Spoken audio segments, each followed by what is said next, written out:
자, 오늘 21장에서는 다시 갈릴리 해변가에서의 이야기입니다. 갈릴리 해변이라고 하면 우리 마음속에 금방 떠오르는 게 뭐냐면 예수 그리스도께서 제자들을 처음 부르실 때, 그죠? 갈릴리 해변에서 부르시잖아요. 예. 베드로와 안드레 그리고 야고보와 요한 세베대의 아들들을 주님께서 부르시죠. 그때 그들에게 어떤 사명을 주시냐면 사람을 낚는 어부가 되게 하겠다라고 하는 그런 사명을 그들에게 주신단 말이죠. 예. 그런데 사실 우리가 공간복음을 쭉 읽어보면 예수님이 십자가에 달려서 돌아가시고 부활하셔서 그들에게 나타나실 때까지도 자신의 사명을 감당하지 못하고 있는 모습들이죠. 여러분들 잘 아시는 대로 누가 과연 그 제자들 중에 사람을 낚는 어부의 사명을 감당하고 있습니까? 사실은 없거든요. 예수님을 쫓아다니면서 그 모습들을, 그 말들을 다 배우고 익혔음에도 불구하고 주님의 십자가의 길에서 그들은 다 사실은 뿔뿔이 흐트러지고 마는 거죠.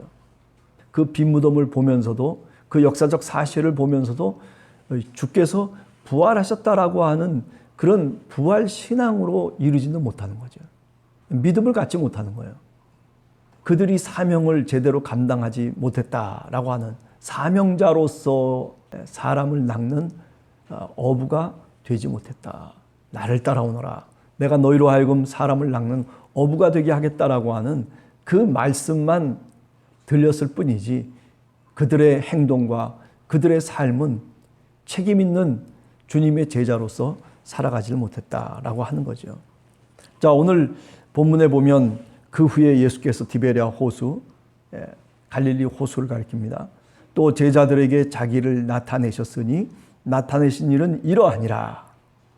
이 나타냈다라고 하는 말이 그냥 단순하게 눈으로 보였다라고 하는 그런 뜻이 아니고, 이거는 어떤 뜻이냐면 계시했다라고 하는 그런 뜻입니다. 그래서 그 계시하신 일, 나타내신 일은 이러하다라고 하면서 이제 2절 이하에서 얘기합니다. 여기 7명의 제자들이 나오죠. 저는 종종 요한복음을 읽으면서 그런 생각을 해요. 12명의 제자라고 하는 제자 집단이 있는가 하면 지금 이렇게 7명의 제자들을 부활의 증인으로 지금 얘기하고 있거든요. 예. 저는 이게 굉장히 요한복음의 특징이 아닌가라는 생각을 해봅니다. 물론 여기 시몬 베드로, 또 그리고 도마, 그리고 나다나엘, 세베대의 아들들, 요한복음서 속에서 주님의 제자들의 이름이 어떤 사람들이 주로 언급되고 있냐면 지금 여기 나온 사람들의 이름들이에요. 네, 그죠? 예수님이 사랑하시는 제자 요한, 그 다음에 베드로 나오죠, 안드레 나오죠, 빌립 나오죠, 그리고 나다나엘 나오죠, 네, 그죠? 그 다음에 뭐 도마 나오죠. 뭐 그 이외에 어떤 12명의 제자들이 이러했다라고 해서 제자의 명단이 요한복음에 나오는 건 아니에요. 그러니까 요한복음만 보고 있으면은 12명의 제자가 생각이 안 나는 겁니다. 그러면 누가 생각나는 거예요? 지금 여기 나왔듯이 7명의 제자들이 부활의 증인이에요. 그렇다면 지금 여기 7명의 제자들이라고 하는 이 7명의 명단은 굉장히 사실은 중요한 명단이다. 이렇게 얘기할 수 있는 거죠. 자, 여하튼 이게 요한복음의 특징이에요. 그러니까 요한복음은 기존의 어떤 교회에 갖고 왔던 전통이라든지 이런 것들을 물론 수용도 합니다만은, 그러나 자신들만이 갖고 있는 정체성이 있어요. 그죠? 우리는 예수 그리스도를 믿습니다라고 하는 그런 믿음이 분명하지만은, 그러나 당신들이 알지 못하는 예수 그리스도는 바로 하나님이셨고, 그죠? 도마, 의심 많은 도마의 이야기 속에서 보면 나의 주님 그리고 나의 하나님이십니다 라고 하는 고백을 하지 않습니까? 이 사건이 왜 요한복음서 속에 들어왔느냐라고 얘기한다면 그것에 대한 답은 너무나도 뻔한 거예요. 바로 요한복음이 속해 있는 신앙 공동체, 교회 공동체라고 하는 것은 보다 공간복음서와는 달리 바로 예수 그리스도가 하나님이시다, 선지하셨던 하나님이시고 그리고 말씀이셨던 존재였다라고 하는 그런 고백을 오늘 또 하고 있는 거죠. 예. 그래서 우리가 요한복음 1장에 나와 있듯이 태초에 말씀이 계시니라, 바로 그 말씀이 누구냐면 바로 세상을 창조하신 하나님이시다라고 얘기하고 있거든요. 맨 마지막에 도마가 고백하고 있는 이 나의 주님, 나의 하나님이라고 하는 이 고백은 사실은 요한복음을 출발할 때부터 요한복음을 쓴 사람들 또는 요한의 교회는 이미 모든 것들을 그렇게 알고 있고 그렇게 고백하고 그렇게 세상을 향해서 증거하고 있는, 그것을 요한복음 1장 서문에서 이야기하고 있는 거거든요. 자, 그런 점에서 이 7명의 제자들 또는 요한복음이라고 하는 이런 요한 공동체의 특성을 우리가 분명하게 깨달아 알 수 있다라고 하는 거죠. 또 어떻습니까? 요한복음 전반을 통해서 우리가 보면 생각지 못한 사람들을 끄집어내죠. 예. 우리가 잘 알듯이 뭐 니고데모라는 사람 나오죠. 그 죽었다가 다시 살게 되는 나사로를 끄집어내죠. 뭐 그 외에도 도마라고 하는 인물을 보다 더 중요한 위치에 놓기도 하고, 그죠? 왜냐하면 도마라고 하는 사람이 나의 주님, 나의 하나님이라고 그렇게 고백했기 때문에 그런 겁니다. 도마의 신앙 고백이라고 하는 것은 단순하게 도마 한 사람에 대한 얘기가 아니라 요한복음의 교회가 고백하고 있는 예수 그리스도에 대한 고백이죠. 늘 요한복음의 공동체는 모였을 때마다 뭐라고 고백합니까? 우리 주님은 우리의 하나님이십니다. 고백하고 있는 바로 그런 신앙 공동체였다라고 하는 것을 알 수가 있죠. 자, 여하튼 이렇게 7명의 부활의 증인이라고 하는 것이 요한복음서 속에서는 특징적이다라고 하는 것을 제가 말씀을 드리고 있습니다. 자, 그리고 이제 3절로 넘어가면 시몬 베드로가 나는 물고기를 잡으러 가노라 라고 할 때 여러분들과 제 마음속에 금방 떠오르는 게 있어요. 그죠? 갈릴리 해변에서 예수님께 처음 부르심을 받을 때, 그죠? 요한의 아들 시몬에게 주님께서 사명을 주셨잖아요. 어떤 사명이에요? 나를 따라오너라. 그리고 사람을 낚는 어부가 되게 하겠다. 그죠? 보다 영적이고 보다 사명적인 어부로서의 역할을 하도록 주님께서 그를 부르셨단 말이죠. 네. 그런데 지금 여기 보면 어떻게 해요? 나는 물고기를 잡으러 가노라 라고 하는 말은 뭐예요? 그 사명과는 정반대의 이야기죠. 그러니까 요한복음을 21장을 읽으면서 우리가 생각하는 것은 뭐냐면 부활 이후에도 제자들은 어떠냐면은 주님의 사명을 감당할 수 있는 그런 신앙의 어떤 모습으로 드러나지 아니하고 요한복음서 속에서 보면 그들은 주님이 부르신 그 사명을 등지고 그리고 어디에 자기가 갈 길로 가고 있다는 거죠. 네.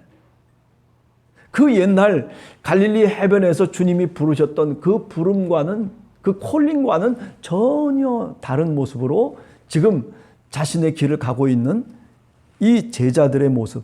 시몬 베드로가 그 7명의 제자들을 모아가지고 물고기를 잡으러 가자라고 하는 이런 그 이야기를 하고 있다는 것 자체가 사실은 굉장히 아이러니컬한 얘기죠.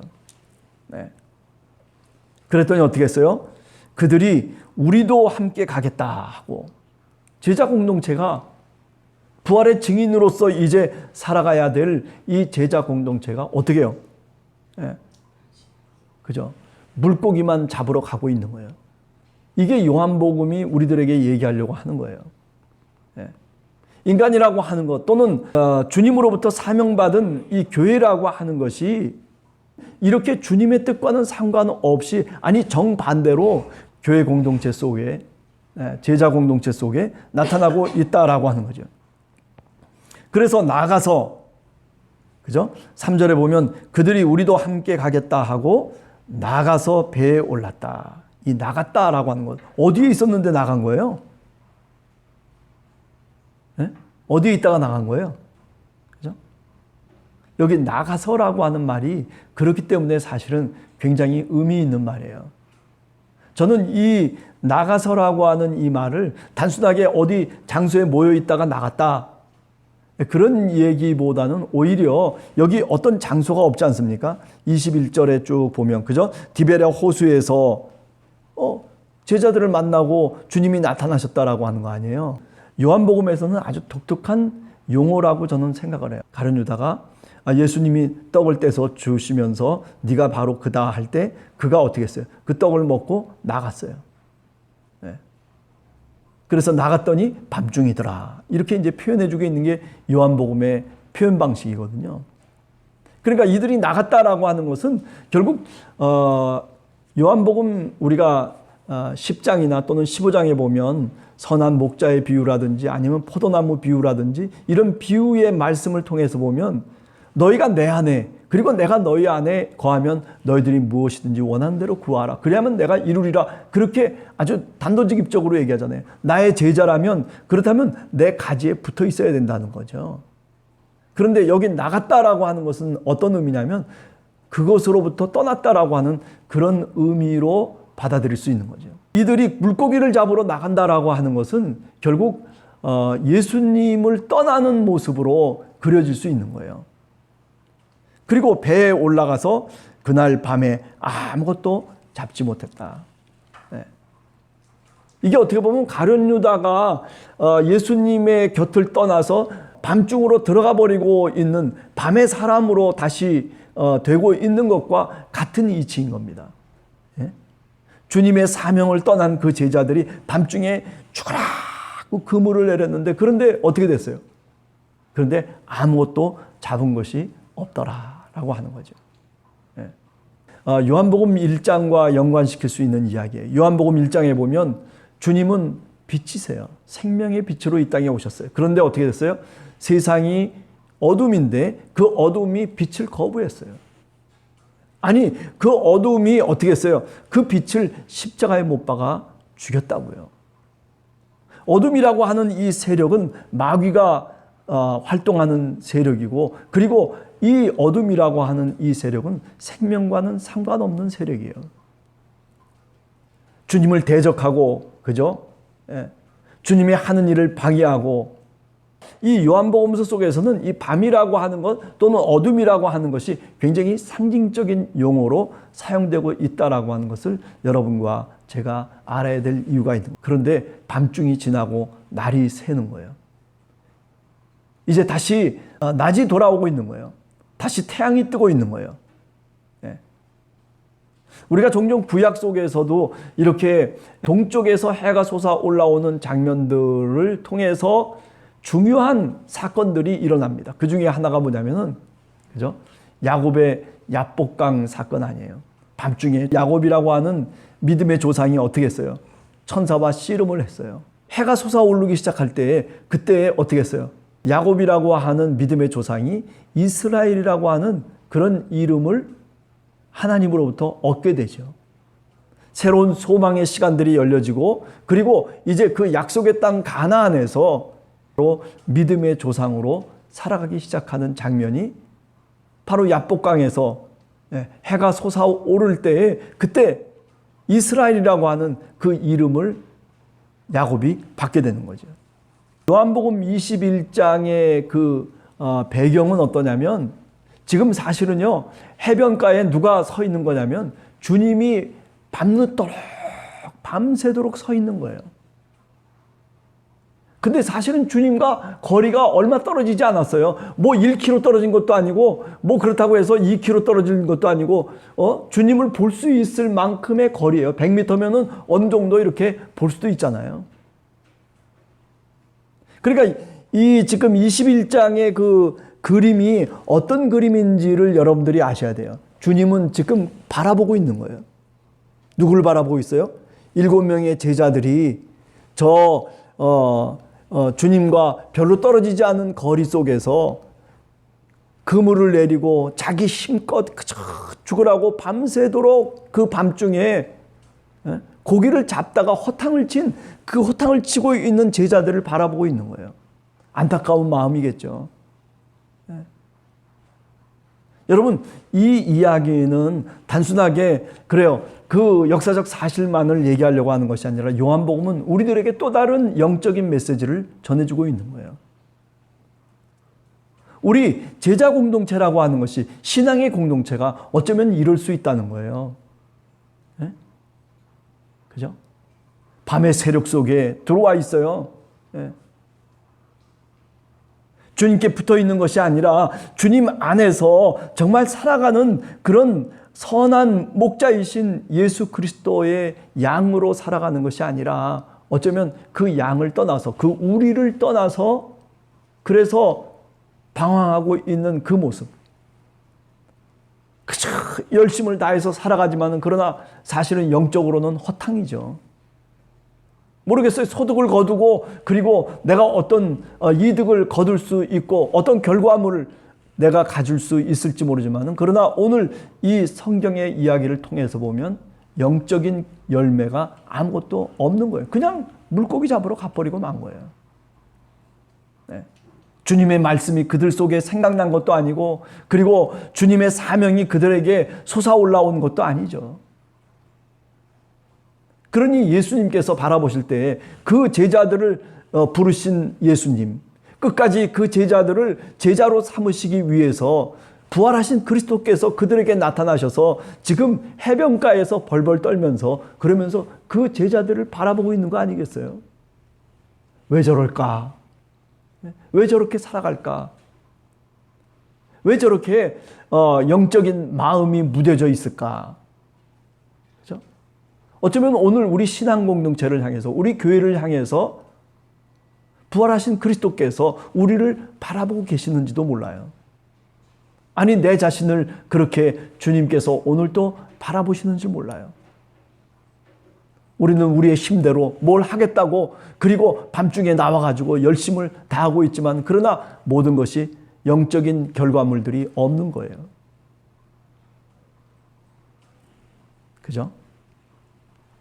그래서 4절에 날이 새어갈 때 예수께서 바닷가에 서셨으나 제자들이 예수신 줄 알지 못하더라. 네. 참 안타깝습니다. 누군가 저기 100m 저쪽 해변가에 제자들의 입장에서 보면 누군가 서 있는 것 같아요. 근데 뭔가 밤새도록 서 있는데 그런데 누군지는 모르겠단 말이죠.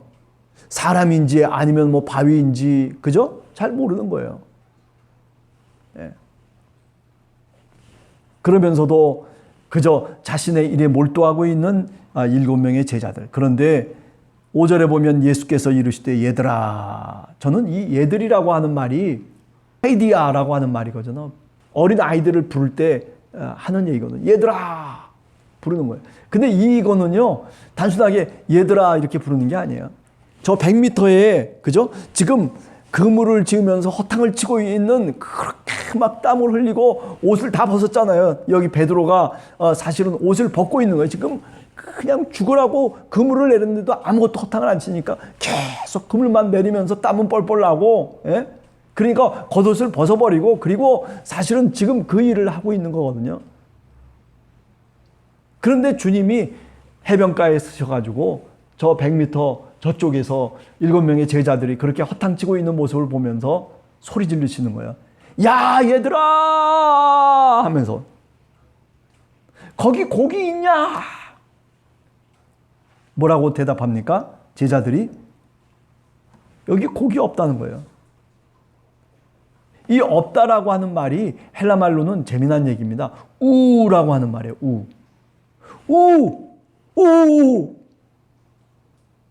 무슨 뜻이에요? 예? 예? 없나이다 라고 하는 말이에요. 말이 조금 길어지고 있습니다만은 그래요. 오늘 5절까지만 이렇게 생각을 해보면 주님께서는 정말 자신의 제자들을 어린아이처럼 취급하고 있습니다.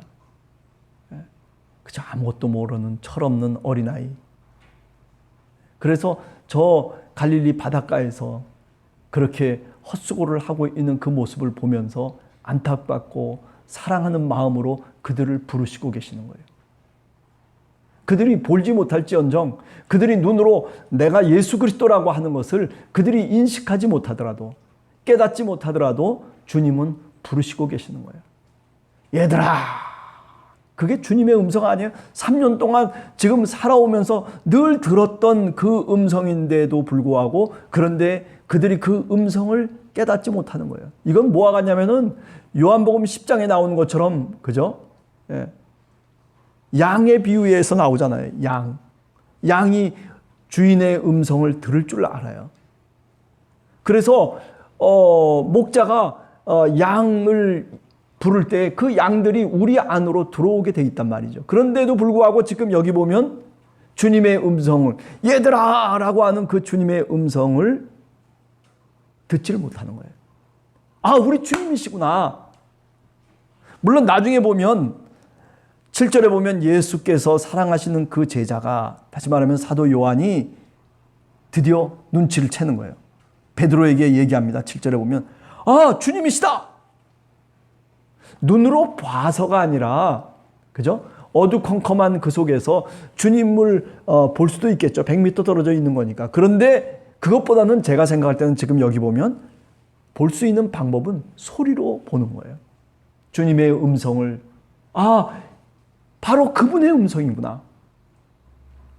그분의 목소리구나. 예? 그 목소리를 듣고 그 음성을 듣고 지금 이 제자 중에 한 명인 사랑하시는 제자 사도 요한이 비로소 주님을 깨닫게 되는 거죠. 그런 장면이 오늘 우리가 읽은 앞부분의 장면입니다. 오늘 하루를 살아가면서 다시 한번 깨닫게 됩니다. 우리들도 이렇게 제자들처럼 처음 주신 주님의 소명에 우리가 어떻게 응답하면서 살아갈 것인가, 그것이 기도의 제목이죠. 사람을 낚는 어부로 살아가라고 하시는 그 사명 속에서 저버리고 돌아서서 제 길로 갔던 제자들. 그러나 주님은 끝까지 그 밤의 길을 가고 있는 제자들을 찾아오셔서 그래서 그들을 부르시고 계시는 거죠. 오늘 또 우리를 주님께서 부르시고 계십니다. 처음 주님을 만났을 때 우리가 가졌던 그 사명의 사람으로 우리를 세우시기 위해서 오늘 또 우리를 부르시고 계시다는 것, 여러분이나 저나 같이 함께 생각하는 하루가 되기를 원합니다.